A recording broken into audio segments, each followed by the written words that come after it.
1 minute na. 1 minute na? Oh.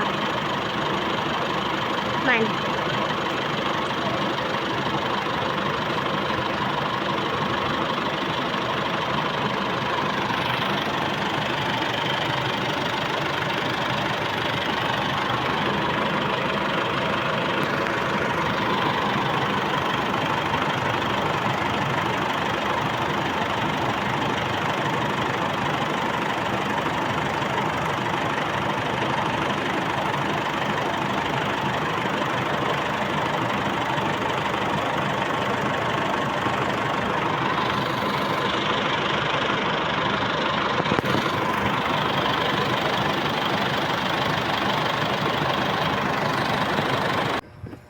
So ayan guys, ginabi tayo. So okay na yung aircon. Dalawang beses tayo nagkarga dahil hindi nag-automatic yung sensor sa loob. So tinanggal natin uli yung sensor. Chinik natin bakit hindi siya nag-automatic. So ang problema niya is putol yung yung filament niya, sensing valve. So binaklas natin uli. Tapos okay na yung okay na yung aircon, malamig na. Ayan pawis. Ayan. So okay na yung aircon. Kahit dalawang beses tayo nagbaklas dahil mahirap nito pagka nagkaroon ng error yung thermistor sensor, baklas ka uli yung preyon, pasukahin mo uli. So sayang, kaso ay kailangan. So okay na yung aircon. Ang problema ngayon itong fuel leak. So pakita ko sa inyo yung fuel leak.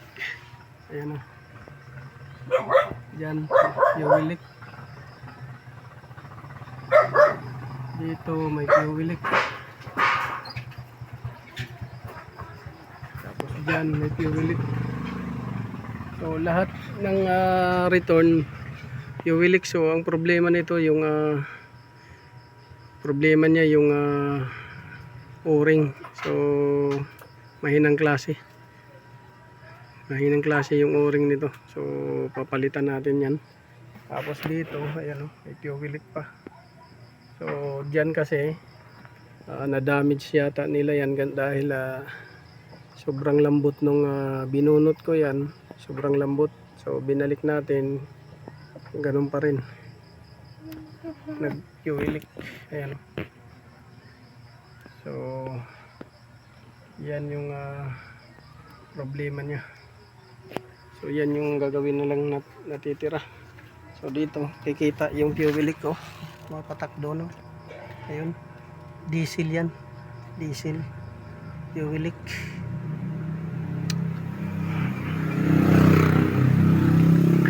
Pero dito sa harap walang leak. Ayan wala. Yung main concern ni customer. So walang leak dyan. Ayan. Yung doon lang nagkaroon ng leak. So ayan guys, pinaandar na natin matagal.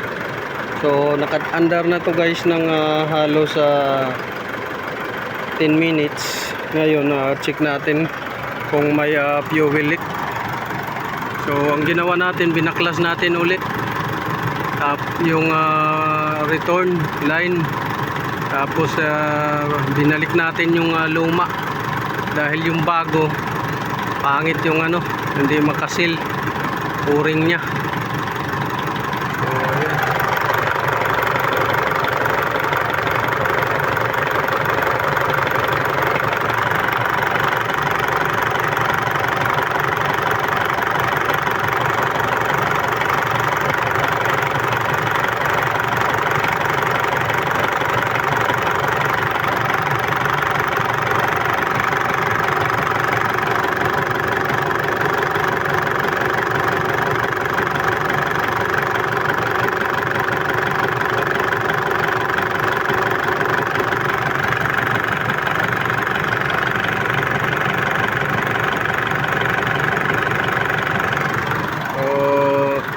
dito, bumabaha dyan, banda, dati. So nilagyan natin ng basahan para ma-confirm.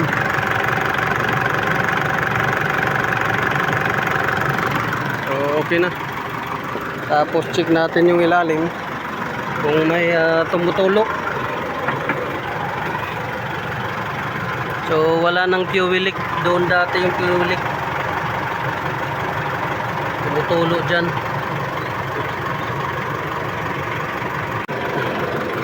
So okay na siya guys. So salamat sa Panginoon. At na-fix din natin yung fuel leak. Kala ko malaking trabaho babaklasin natin.